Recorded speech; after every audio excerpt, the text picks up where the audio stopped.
बना लेते यूट्यूबर से देख करके। ले लिया आप लोग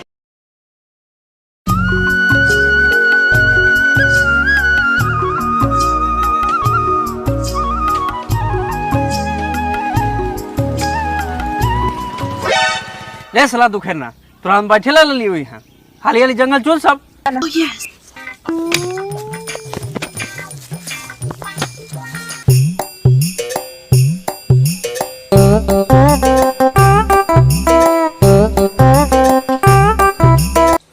कहाँ पलटू चा लागत कि ये लगा में तू खेरना के बियाह नहीं का हो रे साला मुतना ई बेटा बा हमर ई घोड़ा चरी की गधा चरी की साला ररुए मरी हमरा टेंशन ना है तोरा कला टेंशन धैले हो तोहर नईकी मेहरारू के पटा ले हो का रे ते टेंशन काहे न की हो जे माल से 2 बजे रात के हम बतियात रहिए तोरी तू खेरना कोनो जड़ी बूटी खिया के फंसा ले बा आ पूरा गांव में हाला बाकी कल दुनिया मकई में धरायल रहे रे साला मुतना उ तोहर माल हो के गाय भैंसे हो रे जेकरा ई जड़ी बूटी खिया के फंसा ले हो रे अगर ऐसा जड़ी बूटी रहे तो हम 3-4 गो माल न पटा ले रहती अहो बाबू तू कहिए से इतना बड़का छिनार हो गल हो चलो आज घर है माई से कह के 3-4 गो माल के भूत छोड़वा बतानी। ए तू हमरा लात खियाबे ओसे पहले तोहर माल आ मकई दुनो के भूत तारे तानी।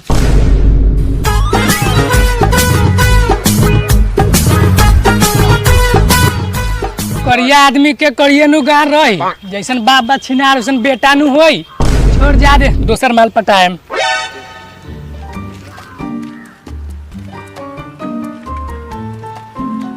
रे पढ़े के उम्र में माल से बतियावा मकई में धरेबे पढ़े के उम्र गइला बियाह करके उम्र आ गेला बियाह न करबा तो हरनमा तो सुनाई के पड़ी।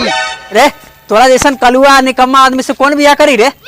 ठीक बा कोई बियाह न करी अगर कोई लड़की के लेके हम भाग जाम ओकर बाप तोरा गांव में गोली मारी तब बुझाई। ठीक बा चल घरे छेदन अगुआ से बतिया कैसो बियाह करा देतानी जब मेहरारू के मेकअप के किस सधई बा तब तोरा बियाह के असली मजा बुझाई। ठीक बा चलो।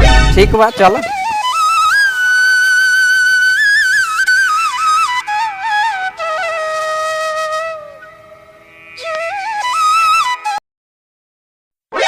ठीक बा रउआ जाके शादी के तैयारी करी रउआ बड़ भाई के बियाह होई। ठीक प्रणाम प्रणाम बैठो प्रणाम प्रणाम।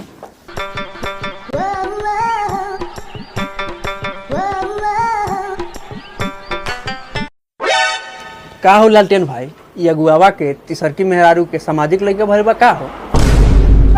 ए मर्दे तोरा तो हमेशा छिनवाइए बुझाला हमनी एते अपन अपन बेटा के बियाह करावे ना आइल बानी। हमू तो वहीला ना आल बानी चलू आगे चलू। देखो चिलन भाई रउआ बड़का बेटा के बियाह करैनी है बात रहे तिलक के पैसा में से 30% के लेकिन हमनी के अपनापन के चलते हम रउआ से 15% ले ली लेकिन छोटका बेटा के बियाह है हमरा पूरा 30% चाहिए। जा हो पलटू भाई हम अपन बेटा के इंस्टाग्राम के आईडी भूल गई नी अगुआ हमार बेटा के फोटो कैसे देखी रुको घरे से लेके आवतानी। ठीक बा जाओ। ठीक बा रुआ मिली पहले तिलक के पैसा आवे दी बियाह होई दो के बाद रुआ 30% मिली। ठीक बा प्रणाम प्रणाम प्रणाम बैठू।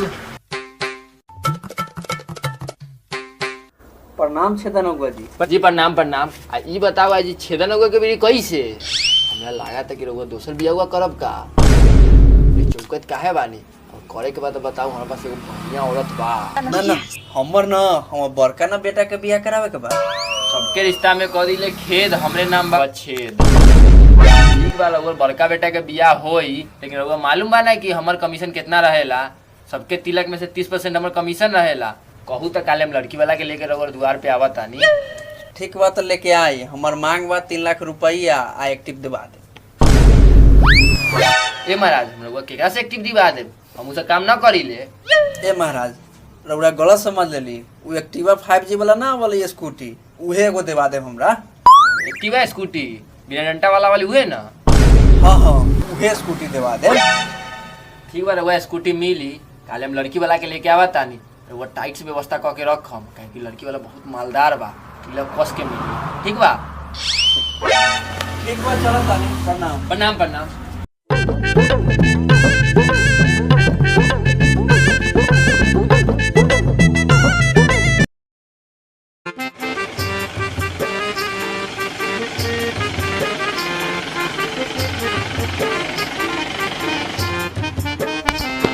आओ उतरो उतरो उतरो जल्दी। हाँ उतरो उतरो बाबूजी बड़ा गर्मी है। हाँ उतरो जा आगे गोली लगा दो बराबर आगे चलो चलो चलो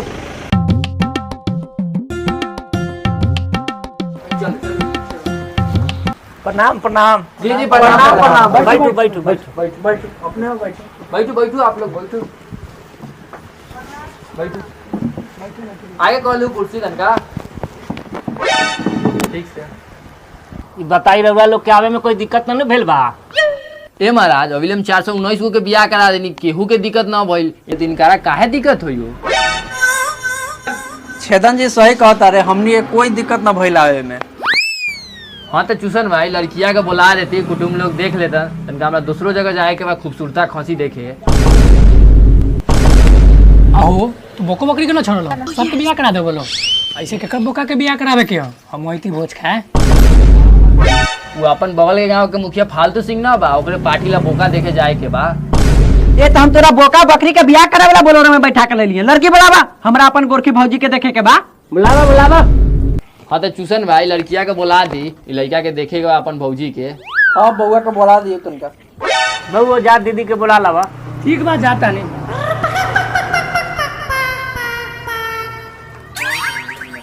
A few moments later.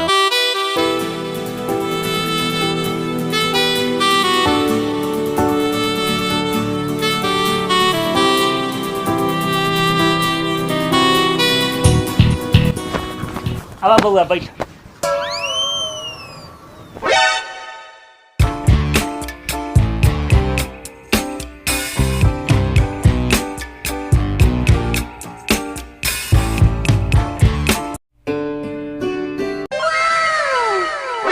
हाँ तो रउआ लोग के लड़की से कुछ पूछे के बाद पूछ ली लड़की सामने बैठल बिया। ना ना हमरा कुछ ना पूछे के बा हमरा तो भौजी पसंदे बिया। बउआ का नाम बा तोहार? जी रागिनी कुमारी। बउआ गांव के नाम का भेलो तोहर? घर घोषणपुर। वो खाना बनावे आवल ना? जी सब कुछ बना लेते यूट्यूब पर से देख करके। ठीक बा हमनी सबके लड़की पसंद बा। हाँ हाँ हमानियों के लड़की पसंद भी है। तो रउआ लोग के लड़की पसंद बा तो लड़की के घर में भेजवाई। ठीक बा वो जा घर में।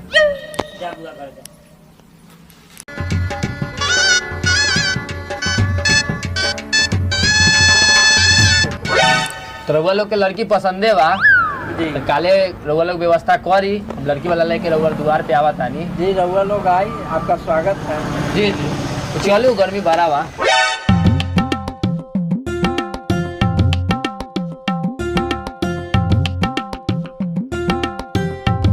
ठीक बा प्रणाम। प्रणाम प्रणाम जी प्रणाम। चल लिया चला ले हमने ठीक ठीक। गर्मी तो बहुत रहे। तो का करे? हाँ बैठो बैठो हाँ बैठो।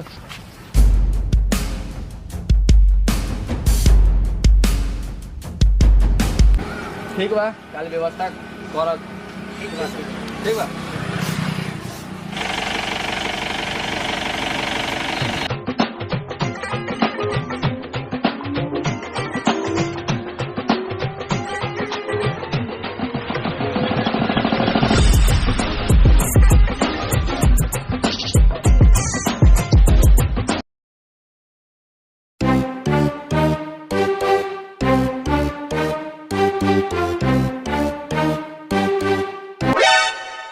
बुझाता है साला के इतना दिन से बियाह करेला हड़बड़ाल है अगुआ आज कुटुम लेके आए वाला बा तो ई साला 13 बजे ले पड़ल बा। उठ साला उठ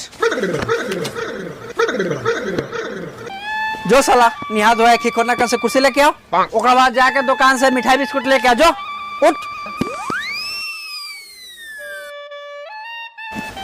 13 बजे ले साला सुतले रहता पारा लेखन पड़ल रहता। A few moments later.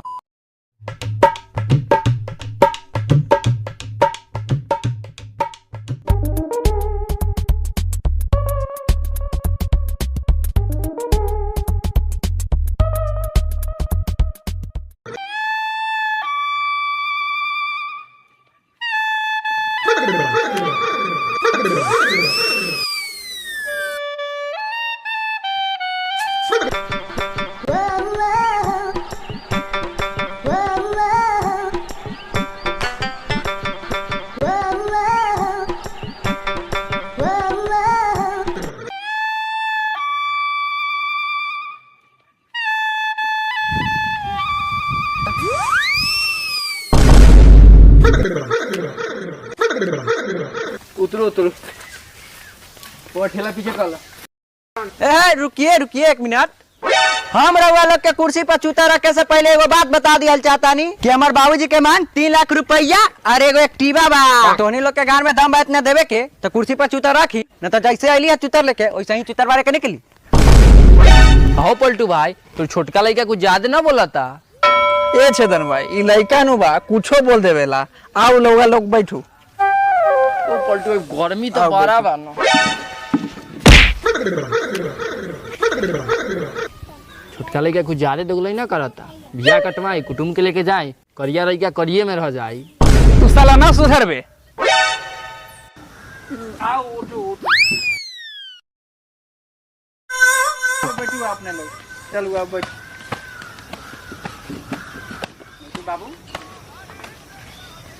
जाबो वो घरे से चाय पानी लेके आवो। ठीक बा, चाय पानी तो ठीक बा, नाश्ता ये लागत बा कि तोहनी बाप जन्म में नाश्ता न कइले हता का। ए हमर लार पापा दसन चाय नाश्ता। ए जाए पे लगा के बोला के लिए आई, लड़का देखला के बाद आगे बात चली। ए लइका तो देखला के जरूरते ना बा, काहे कि लइका कोयला खदान नु बा। ए वो लोग चौकी ना लड़का के कहे के मतलब कोयला खदान में जे हीरा ना निकलेला उहे हीरा वाला लड़का, समझली? ठीक बा, लइकवा के बोला दी, देख लेती कैसन हीरा बा। लड़कवा के बोला दू, तुम लोग देख लेती। जब वो दुखना है घर से बोला के ले आओ। ठीक बा जाइले तनिया जल्दी आइया। ठीक। ए महाराज सब बोलावले कुटुम दुआर पे रहुआ, हमनी के गाछी में बोला लेनी न पंखा के व्यवस्था बा। रहुआ ओने बैठ जाए न तो रौदा में जड़ जाए। बैठ बैठ।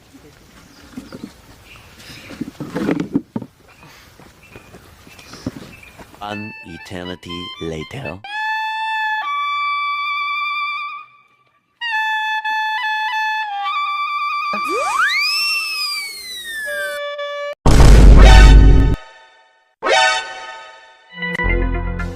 ए महाराज लड़का हीरा बा, जीरा नु बा जीरा, वो छौकल जीरा। ए ऐसा लड़का से कौन बियाह करी हो? ए रहुआ इसे काहे बोला तन? बहु तू बैठ, कुर्सी आगे कक बैठ तनिका। लड़का बड़ा मेहनती ना बा, लड़का के सरकारी नौकरी लागे वाला बा। कथी में सरकारी नौकरी लगे वाला बा? जीपे में लागे वाला बा। घर मरवाए वाला में बा का? ना उ सब ना, जीपे के मतलब घर पास योजना। लड़का के शादी होई तो मेहरारू जोड़े रही तो गोड़ ना हो जाए। ठीक बा, लइका पसंद बा, जा बुआ घरे जा। बुआ कुटुम लोग के गोड़ लागला लाग।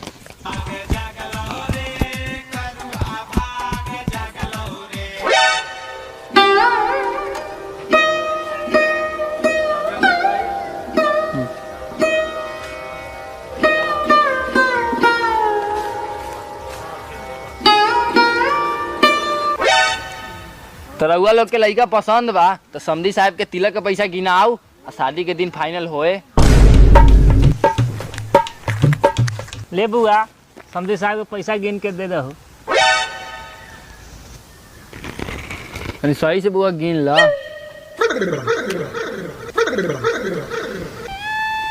यही में रख दो बुआ। ठीक बा, तो हम पंडित जी से दिन उतरवा के अपने लोग के भेजवा दें। ठीक बा, ठीक बा। प्रणाम। प्रणाम। रउआ लोग चलिए, मगुआ जी से भेंट करके आवत आनी।